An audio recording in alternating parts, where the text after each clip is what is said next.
All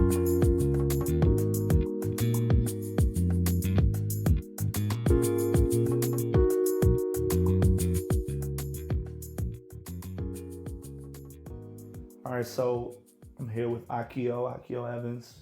Akio or Akio? Akio. All right, great. Akio, yep. And this is really just, I want to get a chance, and I want everyone to get a chance to learn a little bit more about you. You're a Baltimore native. You've been in the city, and you've told me you've done some other traveling outside of the city. Yeah. And you made some moves in the fashion industry, in the film industry, and you got some connections. So really just want to have a conversation. So I'm gonna start off with asking you a little bit about your childhood, where you grew up. You're from over west, you're from over east. Tell us a little bit about that. Okay, well, I mean, originally from over East Baltimore, to be exact. I predominantly moved all the way around East Baltimore. Wow. I started off with 1614 North Bond Street. Then from there, me and my family are born and raised with two other siblings, my twin sister and my older sister. Wow, you got a twin. Got a twin. Identical or? Fraternal. Fraternal, okay. Like the Danny DeVito and Arnold Schwarzenegger. She like 6'4" and I'm this height. Really? Yeah. She graduated from St. Francis and was also Gatorade Maryland Player of the Year. She played for Wake Forest, the whole nine, so she took everything from me, right? So, my mother, she raised us all single parent home or whatever. And I had a few stepfathers that came in and out. But, it was just all four of us mainly. So from there, we moved to Old York Road, after Old York Road, Bel Air Road, if you're familiar with that area, Northeast Baltimore.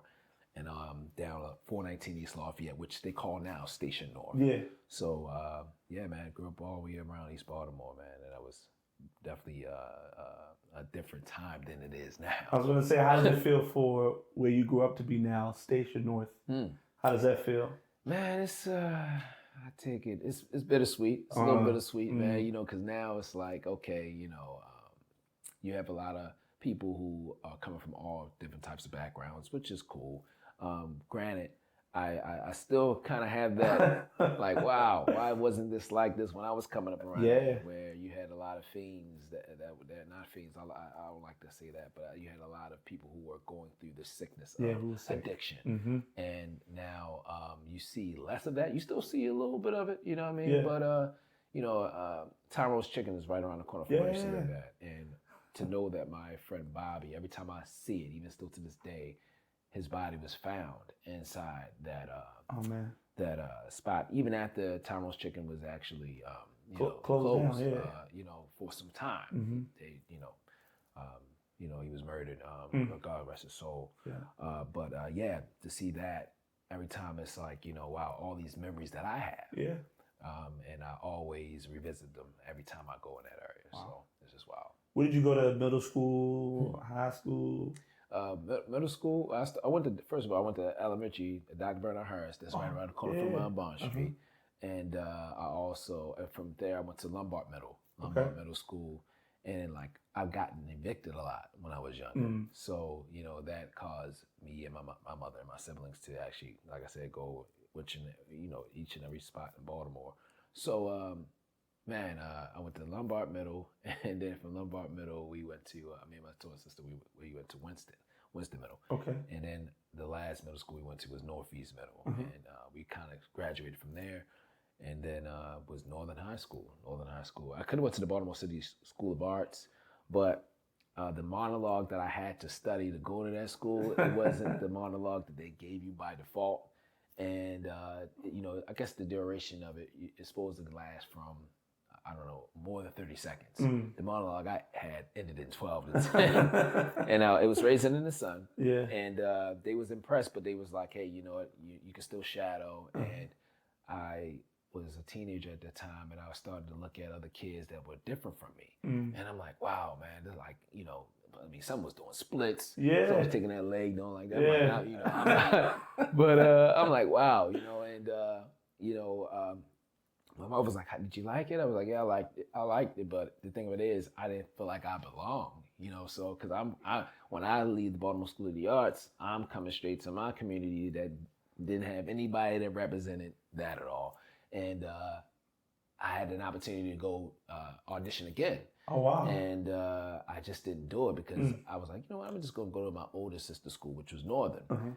And, you know, I should have went to Baltimore School of the Arts because my sister was only there for 1 year and she graduated, my older sister. So I was there alone. Yeah. And I felt isolated, but I found my way. I was going to say, did you find a group of friends, one friend, somebody that kind of helped you create your own place, create your own home? I definitely did. I found my best friend, Jasmine Johnson, who I found later in life was my cousin. You know, That's Baltimore for you. Yeah, man, it's just so small, man. And he was one of my best friends that I remember the first day of school. We was in the library trying to figure out which class we was going to, and it just so happened that him and I were in each and every class, and we established a great friendship that everybody who actually was around us said, y'all been here before, y'all like kindred spirits. Yeah. And that had followed from when he had left to go to Phoenix, Arizona for school, and I kind of stayed back. So that whole story in itself was amazing because, you know, he did come back to visit me,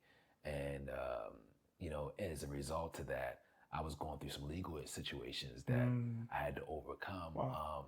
But you know, being on a run for what do you say, a couple years, that started the journey of that. You know, when I had a situation where I was a guy that was like, I can make any and everything. Even when I was in high school, Jazz, he will come to school in fly gear and like jerseys and baseball jerseys and stuff of that nature.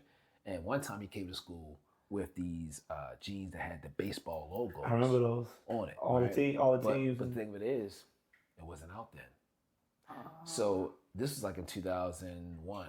Really? I mean, 1999. Yeah. 1999 when I was in the 9th grade, 2010. I mean, sorry, 1999. I'm getting old. I'm old here. 1999, year 2000. And he would come to school with these baseball teams that I later learned that somebody had actually went to Joann's Fabric to cut the baseball logos, but it was on a baseball. So the logo was overlapping the baseball. All they did was cut the baseballs out anyway.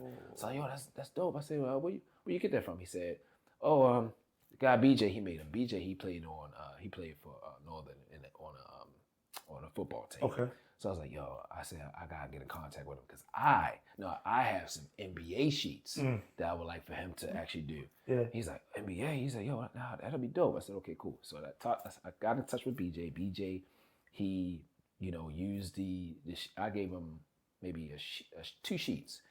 And how many teams is on the NBA that you can think about?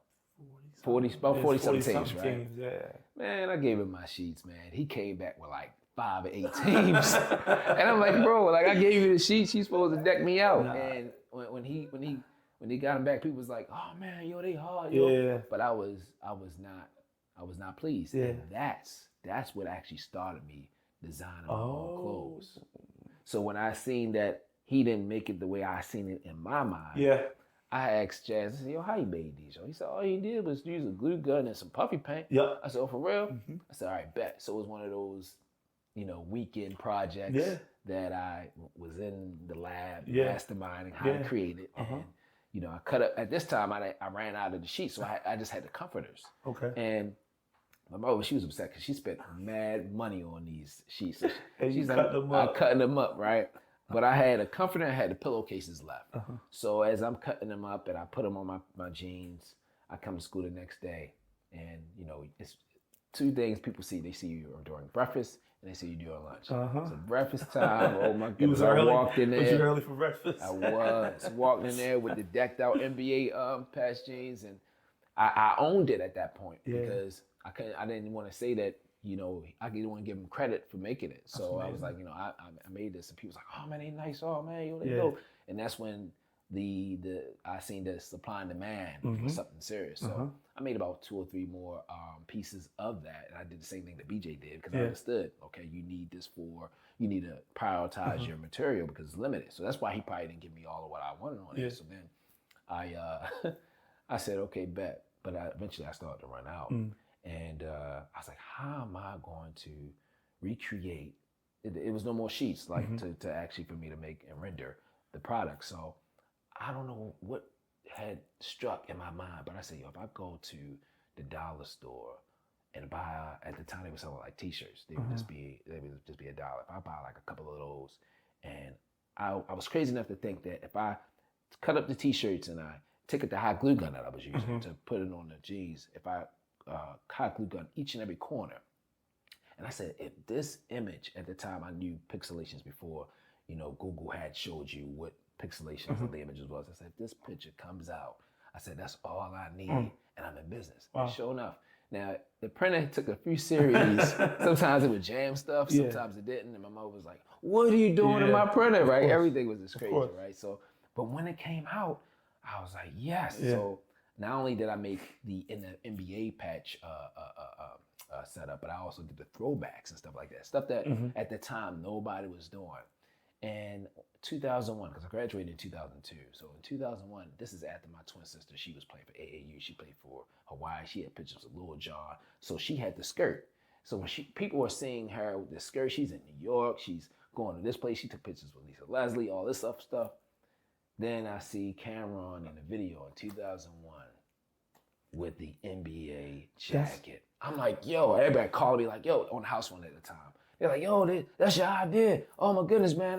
Because I would go to Total Sports too. I would go to Total Sports and I would display that. So yeah, man, it's just, that's just beginning. So there's a lot there. So we'll stick with that. So what is the feeling of, as a creative, because as we can see, you are creative. What does that feel like, seeing your idea that you had when you were young? That was just kind of a spur of the moment, like, oh man, it'll be dope to have NBA teams on my jeans or on my jacket, or like you said, on your sister's skirt when she was going around. How did it feel, you creating that, doing it in your own circle, and then seeing that idea somewhere on a Cameron video? And at that time, Cameron and Dipset were on a trajectory to be out of here. One of the biggest hip hop groups ever.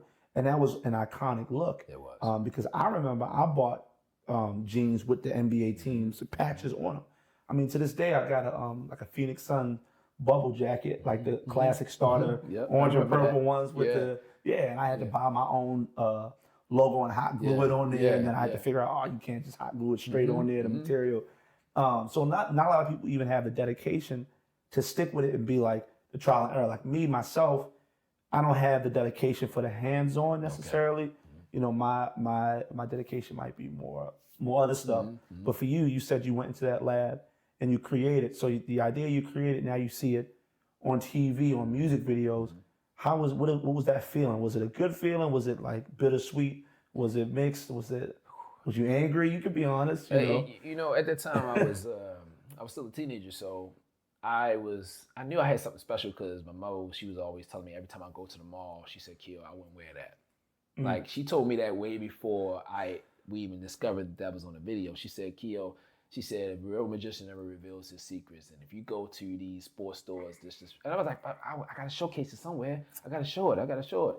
And she was like, all right, whatever, do you. So I felt like, and then when it happened, she was the very first person that said, see, I told you. I said, but man, what am I supposed to do?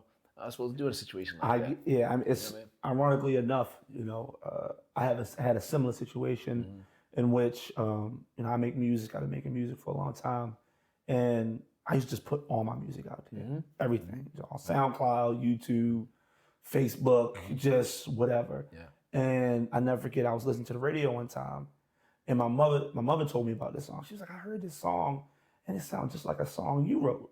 Like 5 years ago, I wrote this song in like, I don't even know, 2006. Okay. And it's by a large band that I won't name, but they're a big band. Like, they're a big deal, like international tours, all of that. And you know how music is similar to art. Yeah. People can always say, oh, I had that idea too. I had that idea separate. And it's hard to kind of prove who originated the idea. And a part of me as a creative says it doesn't matter. Yeah. But then a part of me as a businessman knows that people are profiting off of the things that we create in our communities. Yes. And I mean, that brings us to a larger point. To finish the point, I had a similar situation. I put that song out, my mother hit me up, and I had a conundrum, and I was just like, I don't know what to do. Like, I want to put out music because I want people to hear it. I don't care. Like, I just want to put it out there. But then I don't want to put it out there and then somebody flip it, change a couple little notes, or like in your case, maybe switch the team and maybe make it a different hockey teams, or you don't know what. Yeah. And then you find yourself in a predicament, and then you look like the one that's biting. biting. Yeah, exactly. Like you look like, yo, like, did you really come up with that? And you know, I wish I was. We talked about earlier off camera about the importance of documenting. And I just wish that I documented that at that time. Because that would seal the deal. Because a lot of things in fashion. I mean, a lot of trends in fashion I see happening all over again. Like even in 2003. Now I graduated in 2002. When I first started making anything, it was in 2001. 2002, like I went to a girl's prom.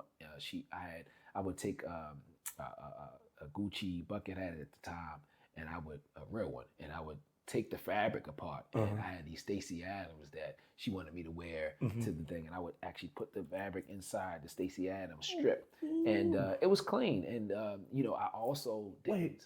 What was that? I didn't stop there. I also did it with these. Don't Gucci have shoes that's kind of like that? Similar? Now, let me tell you, I'm about to get somewhere. I'm about to get somewhere. Okay.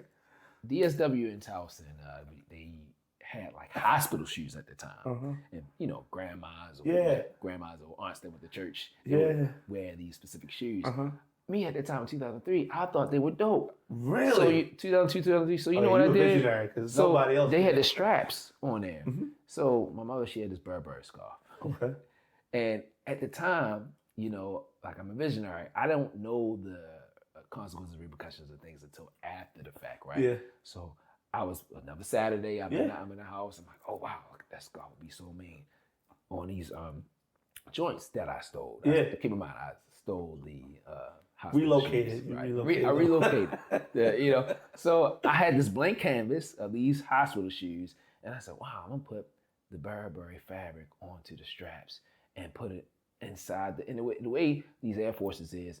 But in order for me to actually, in order for me to actually put it inside the toe cap, it took a lot of different, it was different. Now I'm used to it, but so I did that, and my mother got off of work. I was like, Mom, look at this, look at these shoes. I had the shoes because she had a long scarf. It was like a poncho. So I had the shoes, and I had at the time, Low Flip song was out called Game Over. So I took, also had a Burberry bucket. I took the circle of the bucket, and I made it into a Pac-Man.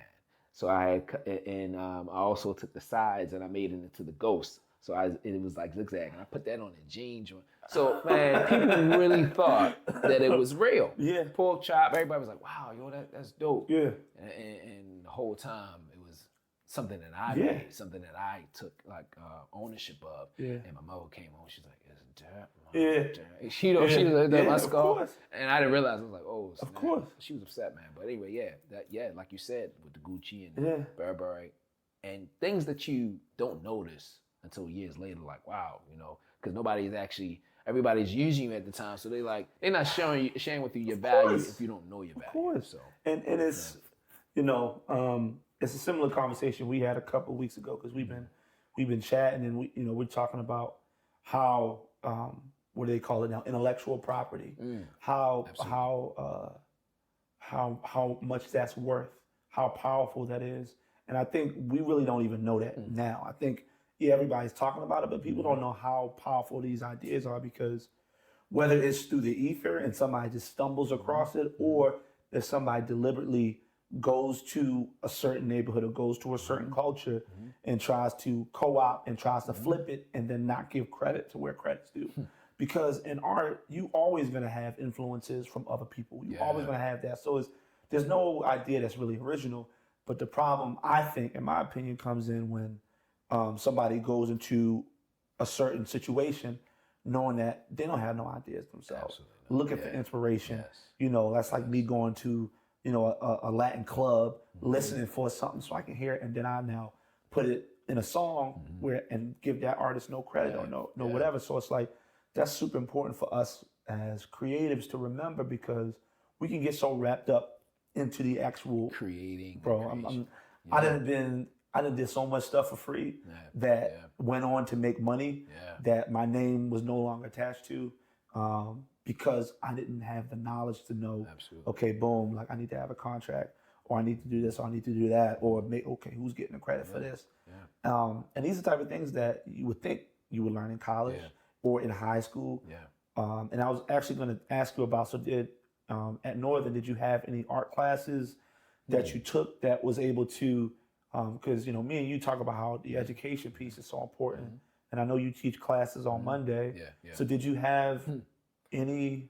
I had technology, and I had media. Media was more so that we would create commercials, and stuff like that. But not really no arts. No arts like that. But the media is funny because now I also film, so that with the commercials and me walking around with a camera, I already had to implement that type of the drive of wanting to create stories and technology.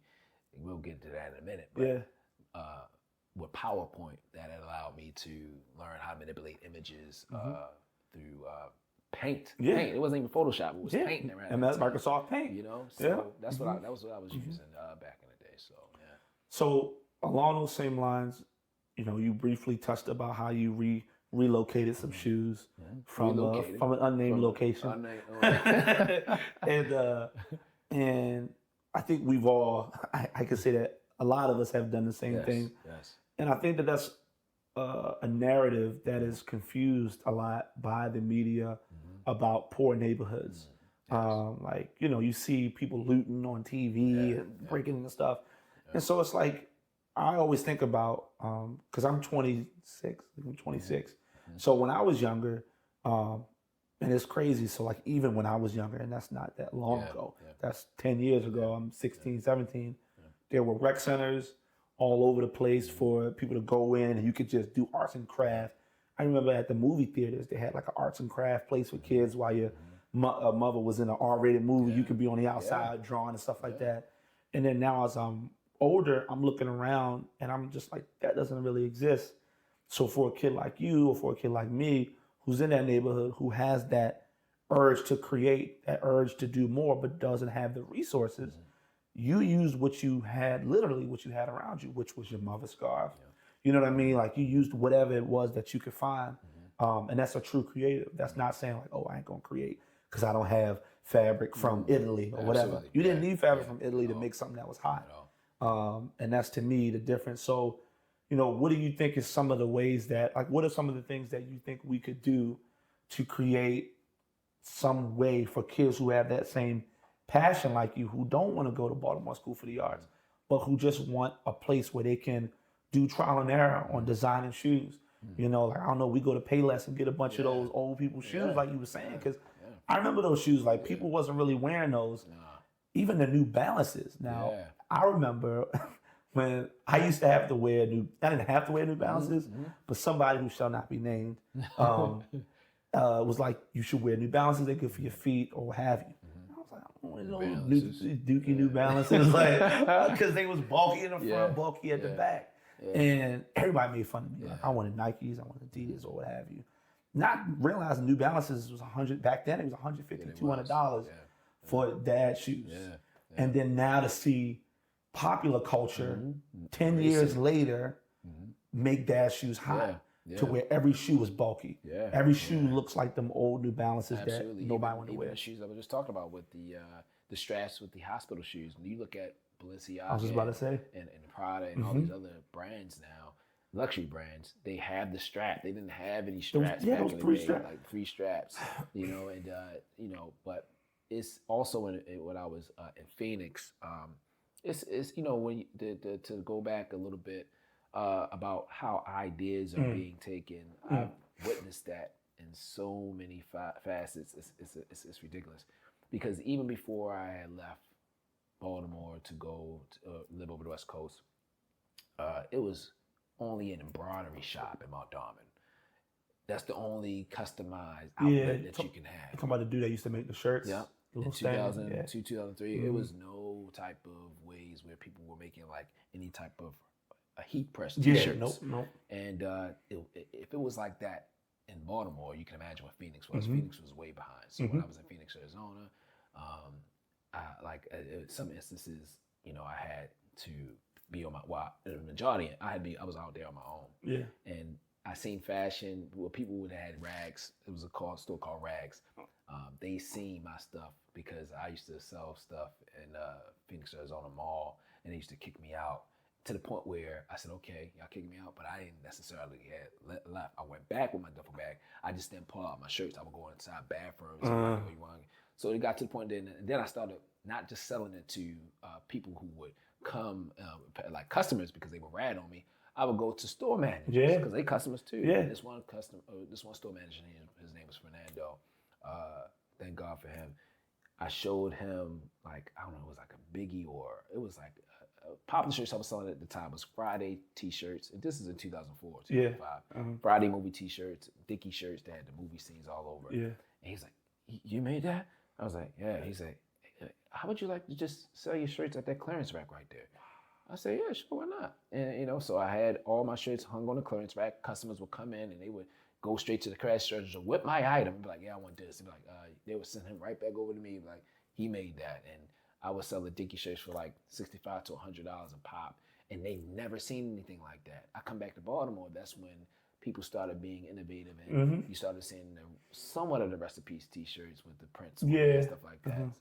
And people will always ask me, oh man, so how many colors you use for that, what do you call it? The silk screen. I was like 5, making up stuff. But it was really heat press. It wasn't nothing else. So but now upstairs when they got whiff of this, and when I was in Phoenix, a store named Rags, they didn't have anything. Like it was their stuff was dry. Yeah. And I would make Chucky, and I would put Chucky on my Air Force Ones, and I had put on shirts as well. Girls was like, this girl, one time, this guy, he bought one of my shirts, and this girl literally screamed when she seen the Chucky shirt because nobody, you gotta think of it, in 2005, you rarely seen the actual, it wasn't there. So then Rags seen that, and the store Rags, and they probably, I'm sure they're not even in business anymore.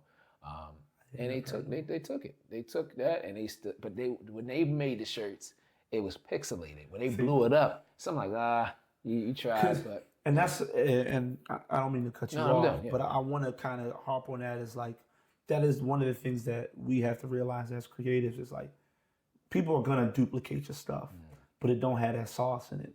Because Rags didn't go through all the different iterations, all the nights that she was trying to make it perfect and line it up. So when somebody looked at that finished product, they don't know that it's 300 hours of work behind it. And Rags try to do that in 20 minutes. And you just looking at them, and you keep doing what you're doing, and that's powerful, man. But what you were saying about the kids having an outlet, exactly. I feel like as a creative, like myself and others who are wherever you are, whether it be in the city or it could be in New York or and abroad, I feel like with the recreate, like you said, hey, you asked me, did Northern had any art classes, and I told you no. Recreational centers, they should have a way where they bring creatives that's in the community, because they should understand that the creatives like you and I can add value to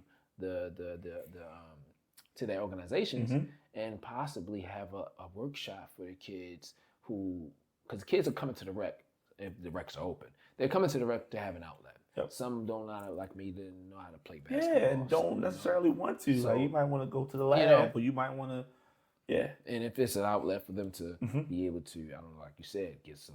It doesn't cost nothing to go to the Payless and get some pair of shoes just to doodle on them or whatever. But it should be that. And I had you can take this, but I had an idea as you was talking. It would be dope because the school I went to was a immersive learning school. Okay. So it was more about like doing instead of just like learning about it. So instead of you looking at a picture of a bumblebee, like you had like beekeeping classes and stuff like that. Like I went to a really, while I was going there, that school was doing a lot of edgy programming, like a lot of stuff that was like, if you were a parent, you might be wondering like, what is my kid doing? But really you just getting real life exposure on what it could be. And I was just thinking as you was talking, like how dope would it be for a kid to go to a class with you, see what you've done, learn some basic techniques, design their own shoe, and then we partner with Mondawmin, and they try to hustle that shoe in Mondawmin to customers. And then the proceeds can possibly go to the family. Go to the family or go to the actual program.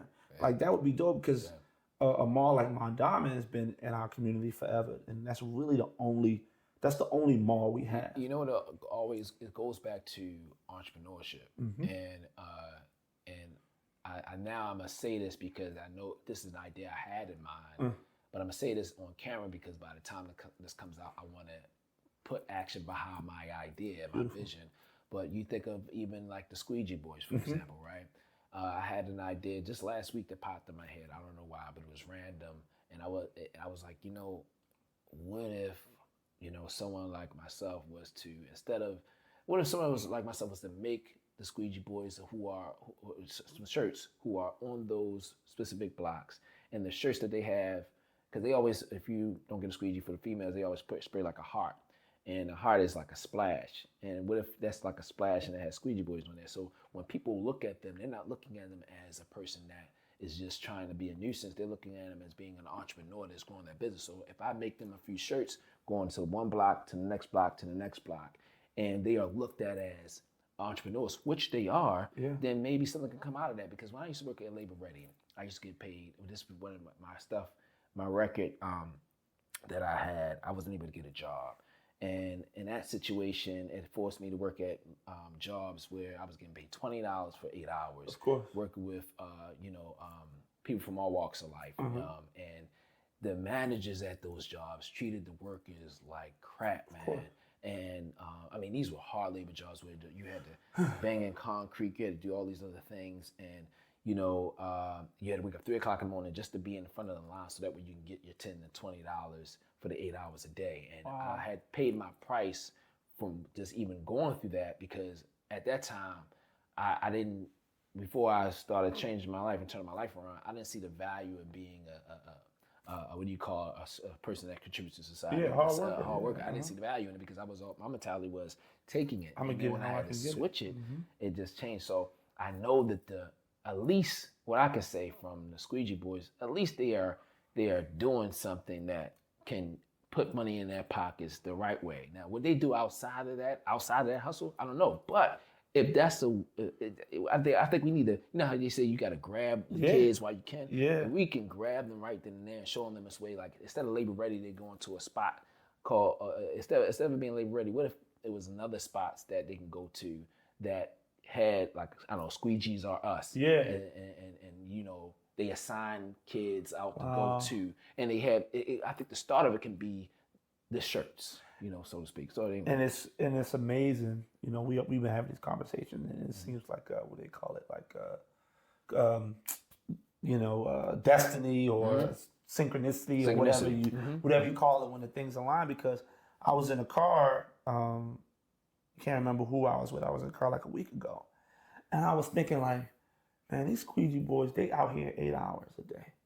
And we know, as, I'm gonna just be blunt, as Black people, we know that when we put on something, it's different. Like when we exactly what I was when we put it on, it's just, it's a different sauce. It's just different. Like, you can have two people next to each other with the same outfit, the same exact outfit. One's a Black person, one is whoever else. I don't care, you can insert whoever. But it's a different sauce for some reason when it comes to fashion. When we put stuff on, especially in the quote unquote street fashion or whatever you want to call it, streetwear, whatever people call it now. Now that's the new luxury. That's the luxury brand for a reason, because it's like, really the only thing that has value is what people put value on. A shirt is a piece of cloth at the end of the day. I can rip up a shirt and use it to wipe up a drink, wipe up some juice off the floor. Or I can use it to put on a model and sell it for $1,000, $3,000, $4,000. Absolutely. At the end of the day, it's the same shirt. It's the same shirt. So when I'm looking at the Squeegee Boys, I'm like, instead of them having the Gucci belts on and Fendi belts or whatever, and maybe some Balenciaga shoes or whatever that they saved up, or however they got it, hustled it, whatever. What if they had local businesses on their shirts? That's taking it different. That's a whole nother. But you could do both. Like, you could have it to where, okay, if you're a local business, maybe you sponsor a Squeegee Boy. At the end of the day, maybe you make sure that he's making at least $3 an hour for the day. Wow. And you have a couple, boom, you got, you might have Minor Key, you might have whatever, and you might even make it to where it's fly so that somebody like you can make the logo dope, so that they would want to wear it. Because you know how we are. We don't care how much money we get it. If it don't, if it don't look a certain way, I'm not wearing it. So it's like, how do we leverage all this creative energy that we have, all this hustler spirit that we have, in a way that is a circle that makes money for itself, so that they out there providing a service, not only through their own hustle, but maybe they just have a card that tells people, okay, this is what's happening in Baltimore today. You know, these are the movie that's out at Landmark, because we know they down on President. And tourists are passing them each and every time, so that's a great opportunity for them to be able to be the guys that do the footwork and, you know, kind of push like, whatever you, that's brilliant. You would that's think brilliant. in America with all this entrepreneur that somebody would have looked at me like, oh, that's 8 hours of free, commercial-free program. But I believe that, I don't know, somewhere down the line, I mean, I'm not gonna say the squeegee thing started here, because we seen it in Belly. We seen DMX with the. I seen it in Mexico. You seen it in? When I went on a cruise a long time ago. Yeah. Man, they way more aggressive. Squeegee Boys is nice. Because I seen it in Mexico when I was there. I was there for like 2 days or something on a cruise, and then I was in India. And in India, I was blessed enough to go there, and we was right outside the Taj Mahal. And right outside the Taj Mahal, the tourist guy told us that it's the poorest city, one of the poorest, if not the poorest cities in India, that's right outside the Taj Mahal. So you in the Taj Mahal, this beautiful, it's kind of like DC, right? You in this beautiful ivory palace that this king built for his wife or whatever. And it's like the intricate you being an artist, like talking about detail, it's like nano detail, like pixels before there was pixels. And then you walk outside and a lady with her baby literally was following me around, because as unprivileged as I thought I grew up or whatever, not having a lot of things that I saw people had, when I went to India, I had a couple $100 in US dollars. There was a couple thousand over there. And I'm like an idiot and I'm ignorant. I pulled out that cash. Once I pulled it out, people swarmed me. When I say swarmed me, followed me down like 30 blocks, a woman with her baby. Then one point she put her baby down and was on me and like, look at my baby, look at it. And trying to just didn't speak the same language, but I knew what time it was. And I think I might end up giving her a couple dollars or buying some water or something like that. But it's crazy because, like you said, we know we didn't start it, but we had an opportunity to potentially innovate that. Yes. Like imagine, you know, call me whatever you want to call me, but imagine a world in which everybody on the streets aren't just hustling, you know, tampons, toilet paper, toothpaste, but they got a shirt on. That's a company. That's Hulu. Absolutely. That's Disney. Disney's Absolutely. paying for people. Like you said, the people take pride in what they wear, and you know, with the fashion, and not even just with fashion, even with you wear. You step out the house and you knowing that you're going out there to give people service. That's what you're doing with the purpose. You're not just there outside, and then like it's about respecting the individual. And then other people, they'll look at them like, okay, but because I've been that kid. I've been that kid that had to like do the things I didn't want to do in order to get what I wanted. And I still went about it a different way. It was like I was taking things in hard times in Phoenix, Arizona, when I was out there being homeless. That resulted from my legal situations here and being out there, you know, on my own, you know, coming across hard times. It was in 2005. I remember the city of Phoenix, they had a water supply that was cut off, and everybody had to. It was crazy. It was similar to like what Fleck is going through. It's hot out there. And it's hot out there, right? Yeah. So, you know, it was. I think it happened about 2 or 3 weeks, and everybody had to get gallons of waters in order to fill up their tubs. But me, coming from where I come from, I lived that in my younger days on Bond Street, where my mother, she raised all 3 of us on our own, and you know, we didn't have our father to be in our lives, you know, for whatever reason that, the difference is that, most black families, most of our family, we all succumb to that, and it's nothing we can really do about it. Especially poor families. You know. Especially poor families. And, we grew up poor, and it was a time where, you know, she couldn't pay the rent anymore.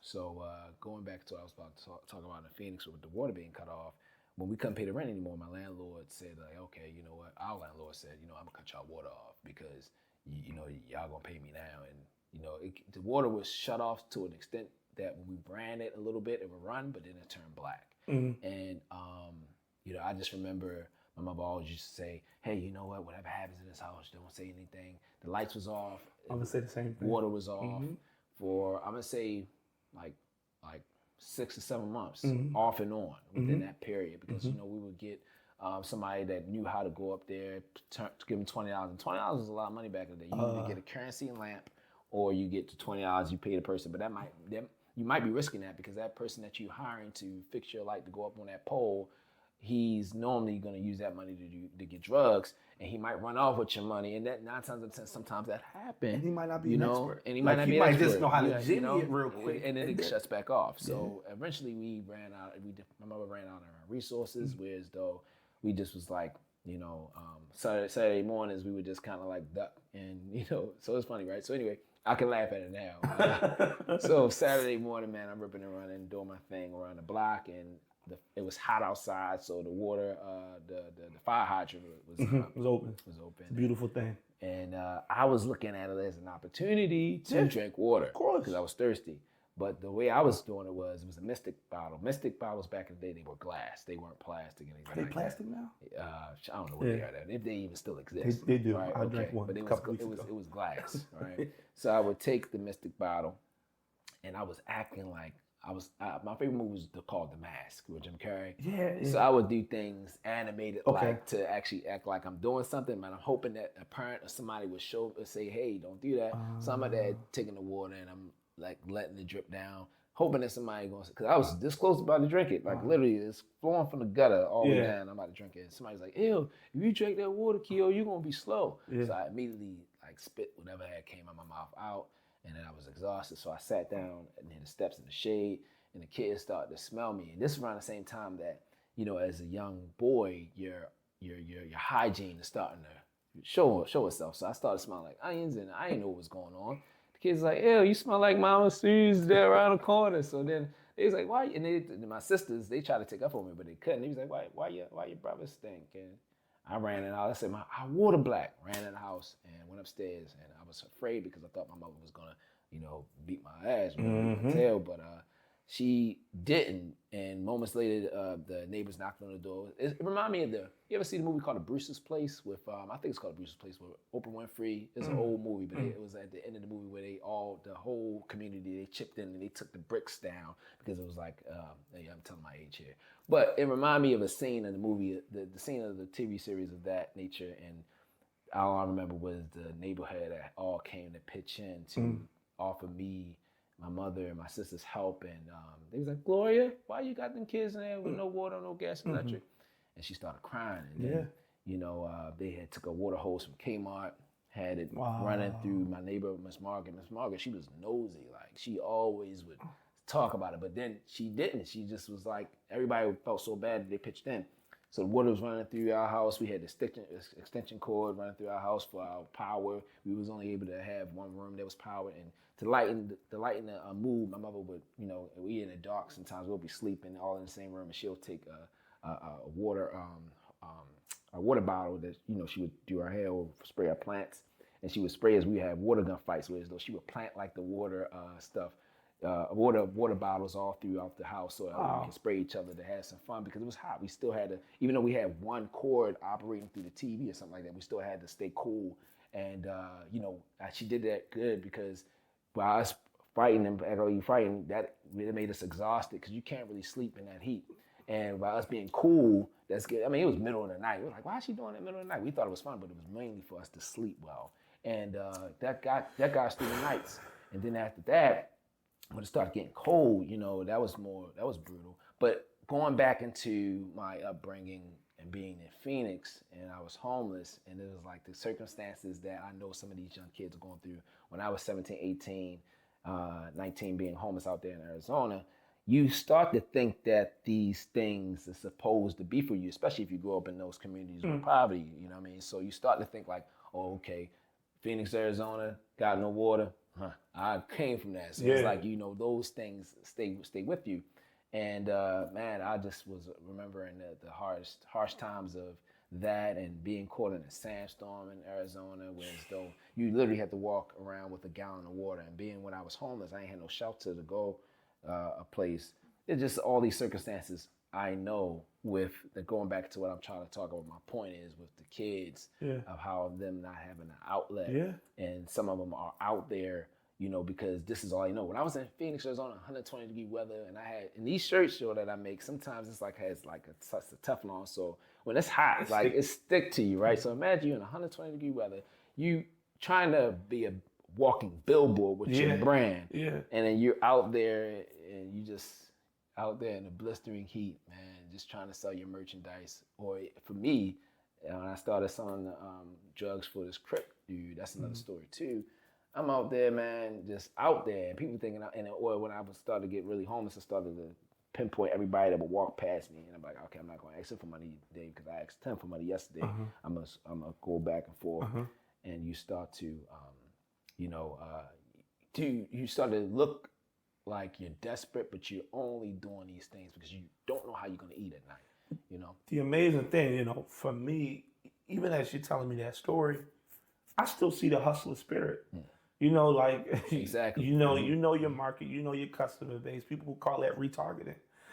That's the technical term. You talk to somebody one day, okay, boom, you let them chill. And then you talk to them a couple. That's what email blasts do. Absolutely. That's what they do. They say, hey, are you interested in buying this? And you don't respond. Yeah. Hey, we noticed you haven't responded. Absolutely. That's marketing, bro. So it's amazing to me, throughout everything that you're saying, I'm hearing, like, you're telling me stories that are real stories and that are tough stories, but I'm hearing that skill that was in you, that hunger, that entrepreneurial spirit, no matter where you went, no matter what situation you were in, that was still there. Absolutely. Absolutely. And what you mentioned before about your mother and the water situation, that's something I feel like if you grew up in Baltimore City, everybody went through that. Everybody. Even if I remember, so I lived with my grandmother for a lot back and forth, and I think my grandmother's house had like oil, so it was more expensive. Yes. So sometimes stuff just wasn't on, or like I think like we had to, the water bill we couldn't afford. So even if we did have water, we used to have to turn the water on, put it in a bucket, and then use it to like take a bath or like go outside in the back. And like me and my cousins might, all shower, or when it rained, we used to go outside. We used to go outside, and then or we just take a bath outside. You take a shampoo, but like the crazy thing, like as you were talking, I'm hearing that no matter what situation you were in, no matter what situation I was in, no matter what situation a lot of these Baltimore youth were in, usually our mothers or our grandmothers found a way to make light of it and give us what we needed. You was that spray. For me, it might have been a bath, or for me, it might have been, I don't know. Like I remember BG&E used to cut off our light randomly. Like we were just going through a really tough period. And my mother used to hide candles and stuff like that around the house. So it'd be like, when the light go off, the first person to get to it. Just like my mother always used to do.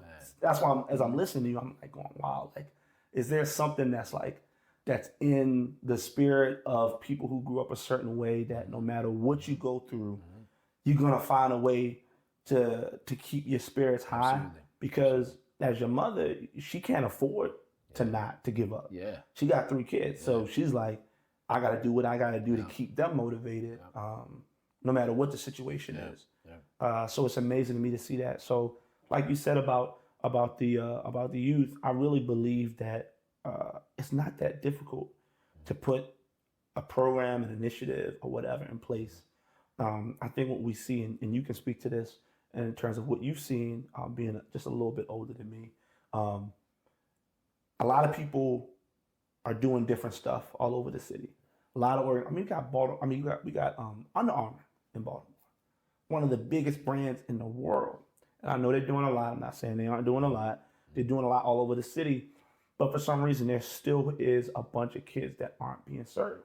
A bunch of kids that don't have food. A bunch of kids that don't have a safe place to be after school.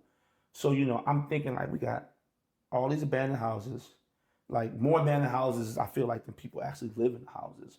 We got people with no place to stay, but more abandoned houses Like, Yep. something, you know what I mean? It's wild because you would think that we have one of the best hospitals in here. We have one. Under Armour is everywhere now, and Under Armour started actually here, and it's nothing to discredit the company because I'm sure with any corporation or any business, it starts from humble beginnings. But if your brand is about putting fabric or putting clothing on athletes, the very first thing that comes with that is nutrition. So if you got nutrition a factor where Odell Beckham can't be Odell Beckham without the proper nutrition. But here it is, you having these athletes from our city who are growing up in food deserts. And hydration. And hydration. No water, no clean water. So it's like, okay, how, like back in the day, they had this thing, Hopkins had this thing called the sports clinic, where, they were forced, I guess, now I'm thinking about it, people who were studying the medical field, they were forced to, as an outreach program to the communities, and they were not going outdoor, and they would tell us to come out on a Saturday. You had 5 options, whether you could play tennis, whether you could play any types of sports. Like I said, I didn't like sports, so what I would do, my mother would say, hey, you can't stay in here. That was her thing, her time to turn up. So I would just be roaming around the neighborhood. And, so I do know that you just can't say, hey, okay, here's this program, and kids might not go to it. It goes back to what you was talking about earlier about how we have to find the interest of the squeegee board. We have to find the interest of the newfound or the young designer or the filmmaker, and then find out how we can get a team of the creatives. Similar to how we're having this conversation. Because there's power in this combo that, can actually bridge a gap with bringing the resources to those who are in need. And what I know, especially just from listening to you, a lot of it is exposure. Absolutely. Right? Like, a lot of kids just don't even, I remember when I was younger, like, there was a whole bunch of stuff I didn't think about. Like, I remember I never met a white person until I was a certain age. And, like, it's funny, like, because I think there technically was a white lady who was, like, my cousin's godmother, but I didn't even think about white. Like, she wasn't white in my brain. She was just Auntie Betty. She was just a lady. She was a lady that just was around, but I wasn't like, oh, here's this white lady that I know. So even something as large as we know as race, without exposure, I had no consciousness of it. So it's like, how do we expose kids to as much as we can, throw a whole bunch of stuff at them. And then once they say, okay, boom, I really like this. Now we give them at least the space, the freedom, the basic necessities, whether it's paint, and some blank canvases, some shoes or a piece of paper or whatever, because everybody's in this like technology phase. I myself worked with a STEM like program, and everybody's kind of doing these technology things. And a lot of kids aren't into the technology. They just see it as games or videos or Facebook or whatever. And I remember when I was younger and we had computers at school, all I was trying to do was figure out how to get on playing video games on a computer. I wasn't thinking about work or being constructive. So it's like, how do we find somewhere, some space, some sort of something for a kid to just be able to go in and be like, all right, well, if you want to, here, okay, we got paint and shoes over here. If you want paint shoes, pick up a pair of shoes. Here's a pack of brushes. Here's some paint. Go to work. I think that it comes with, just understanding where you are. Like, okay, for me, for example, when I go to teach the kids, I know that where I'm at, I am, of course, older, but I have to bring to them the value that they have in their smartphone.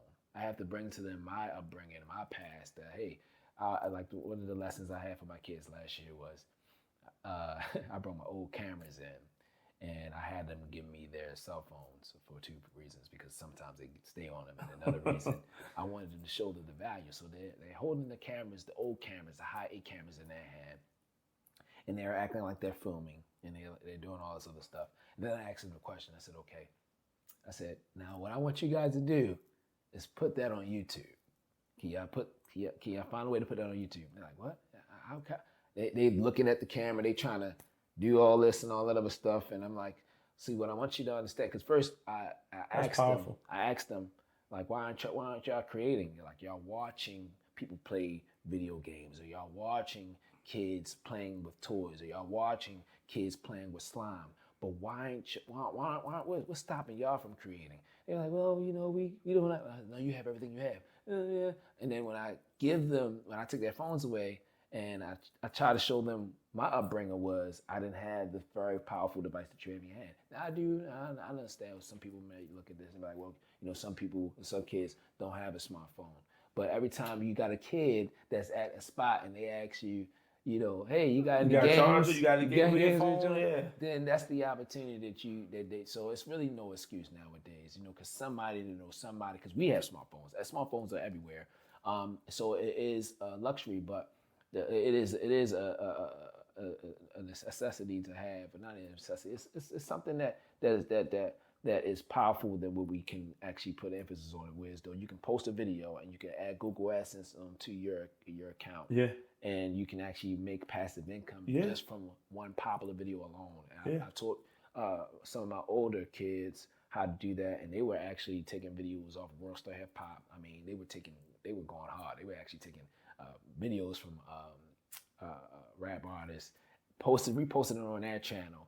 And one kid made $665 every 20th of the month for 3 months. And he went to Eastern Shore only because I couldn't do it because I'm a YouTube partner. But these are some of the things that I try to teach the kids that they can actually do. Here it is, you like that slime video. Okay, if you know that slime video has, 2.3 million views, I mean, hey, why don't you create your own or copy that video, repost it on your channel as a fan-made channel, and make money off of it. And just maybe you talk about it. And maybe, do a little, because I know the commentary videos are huge. But it all depends on what they're interested in. So it goes back to what you were asking me.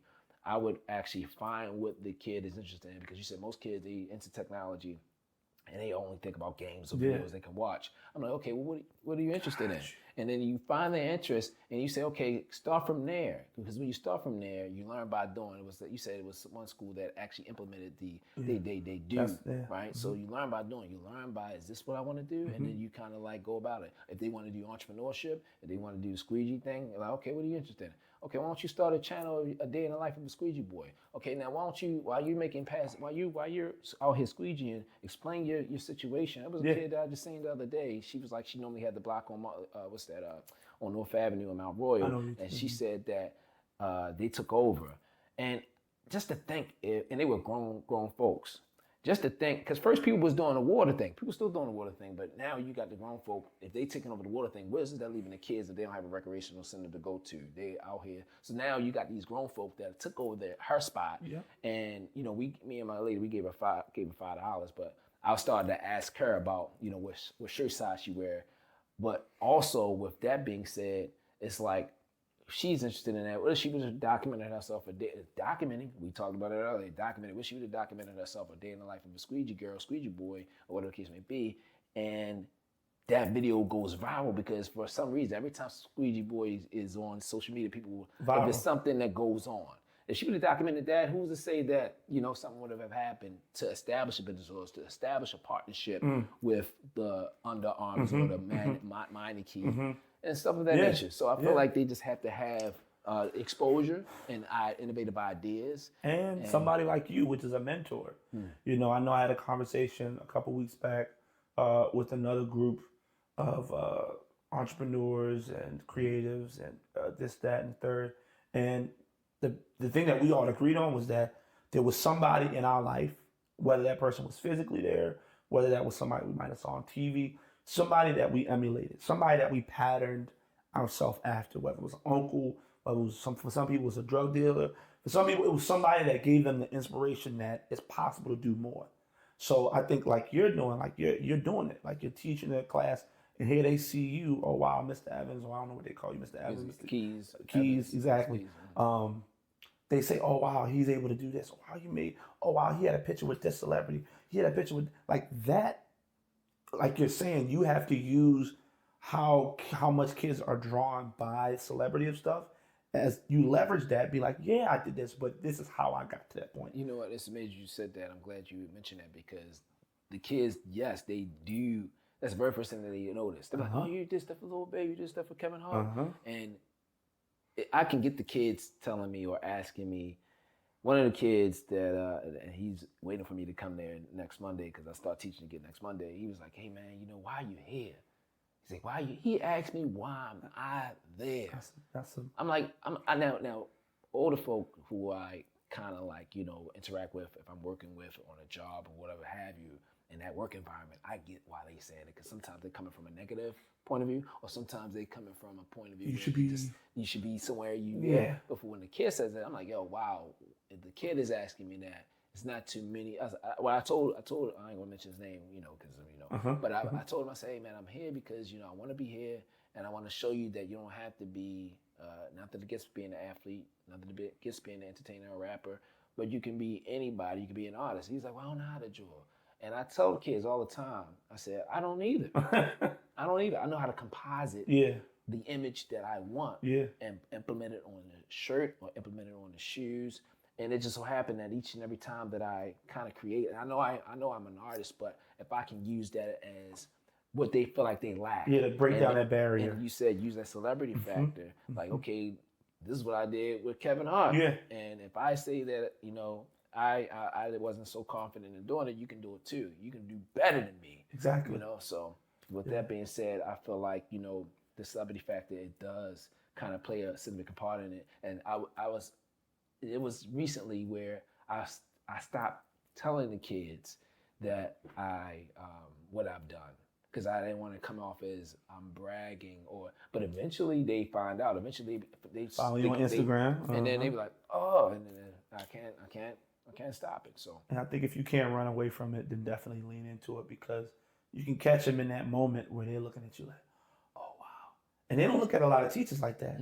A lot of times, I'm sure you remember, like, teachers seem so different than you are because they're older, so they usually had an age gap. Then they coming at you from a place of authority, so you already like, I want to hear what he got to say or what she got to say, and then you're expected to give them stuff all the time. Like, damn, I give you stuff. You trying to be older than me, blah blah. You don't even know what my life is like, or it might not even be from your type of neighborhood. I know my mother was telling me, like, back in the day, teachers used to live in the same neighborhoods as the students. So like your teacher would see you like on the same block and be like, oh, you should, like, that's a whole nother thing where I feel like that's a big change in the culture in terms of teachers not being from your neighborhood. So you don't have So now you don't have teachers, you don't have police officers. I was about to say that. Yeah, it was coming. Wow. So there's no place to relate to those places of authority or those people that want to help you. Maybe they don't just want to tell you what to do. Maybe they really are like, yo, like, because I've had run-ins with cops that have been positive, and I've had run-ins with cops that have been very negative. But I like to give people that balanced perspective to show them, like, hey, there's been instances that I've been in which a cop was like really looking out for me, like, yo, like, hey, make sure to do this because somebody else picked you up. They're going to give you a hard time. Or make sure to do that. Or make sure, hey, you was going, past the speed limit. If I was a hard ass, so to speak, then I could have gave you a $300 ticket. So it's like, and that automatically, that exposure, now I'm exposed to a person that I may have, or a figure that I may have viewed in a certain light. Now I have another image. Like, oh wow, so it's possible for somebody to wear a badge and have a gun and not be out to get me. Maybe that doesn't happen all the time, but it is possible. So I know how important it is for kids to have that. Wow, so that's amazing. And I think that I definitely want to continue this conversation. And we talked about a lot today. Tell me a little bit about these shoes, actually, and where the idea kind of came from. Sometimes, like, when I create shoes, I have like these sporadic ideas. That I wake up sometimes I wake up 3 o'clock in the morning, and I kind of like be like, wow, that'd be dope. Looking at the ceiling, and I'm thinking I'm looking at the ceiling for 20 minutes, and literally 2 or 3 hours have passed. And I created these from the movie called Us. It was released March of this year that passed, and I kind of was inspired to create like this original aesthetic that I used to do back in the day on T-shirts. Okay. Back in the day, I used to create these shirts that had the image of Candyman onto the shirt. But how I made the shirts back in the day was like what people would call like the gothic type of style, which is now people love. So I made back in the day, I put like glass inside the shirt, and I would sew each piece with I I would put it on top of the shirt, but it'll be inside the shirt. It will protect you so you won't get hurt and you won't get cut.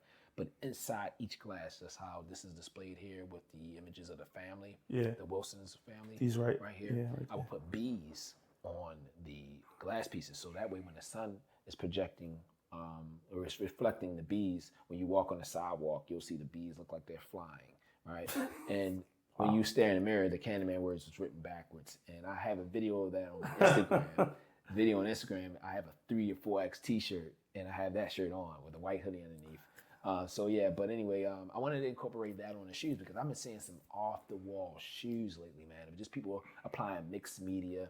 And I feel wear these. Yeah, a lot of people said that. A lot of people said that. With the out there. Like, I've never seen.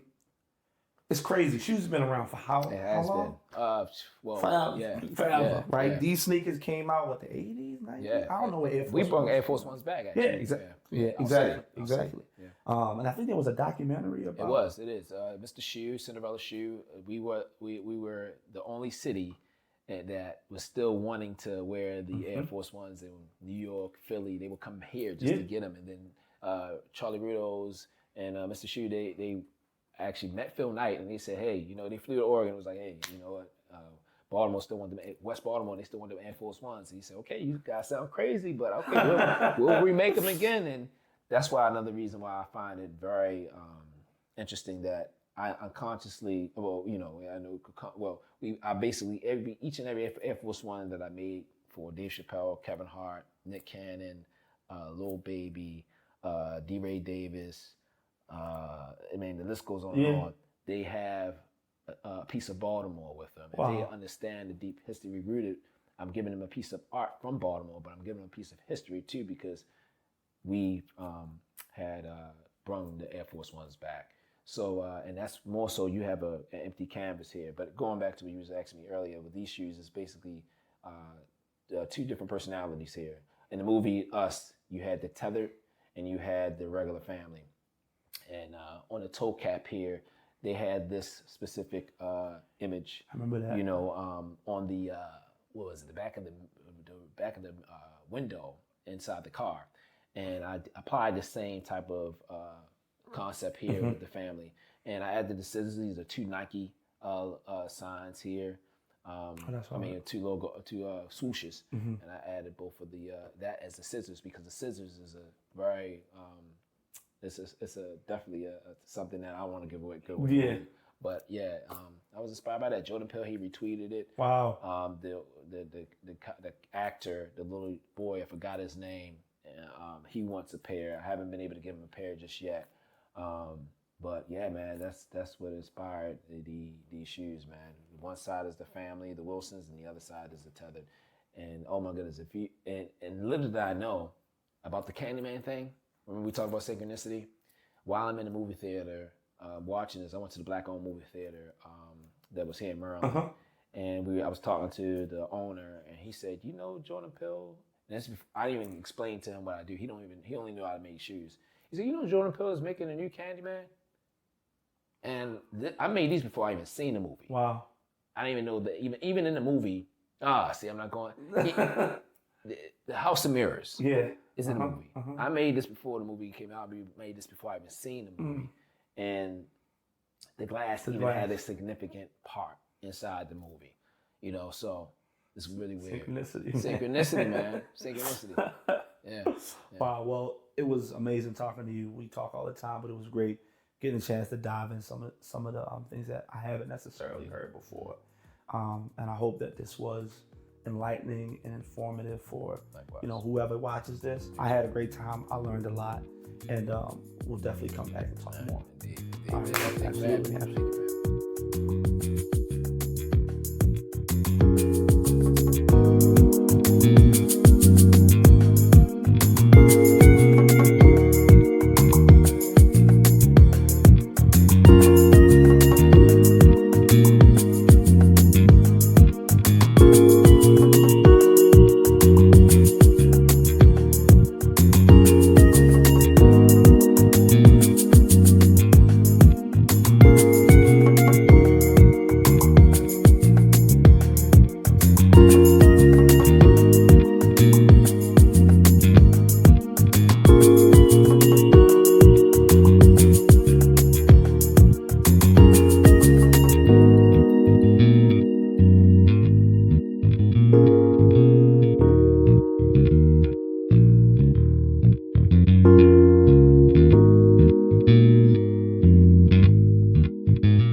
you.